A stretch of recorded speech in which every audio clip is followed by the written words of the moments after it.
Feeling mo ba huli na ang mangarap? Hindi pa.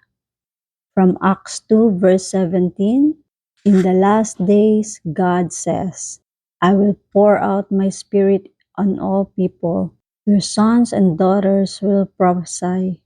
Your young men will see visions.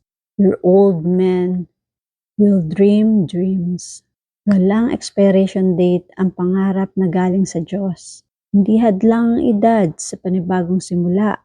Kung may inilagay siya sa puso mo, may dahilan kung bakit buhay pa ang pangarap na yan. Minsan iniisip natin, late na. Pero sa Diyos, sakto pa. Habang may hininga, may pag-asa. At habang may buhay, may purpose. Kaya huwag kang titigil mangarap dahil ang Diyos ay hindi pa tapos. Kaya tara, pray tayo. Lord, panibaguhin mo po ang pag-asa at pangarap sa puso ko. Turuan mo po akong magtiwala na hindi pa huli ang lahat sa iyo. Amen.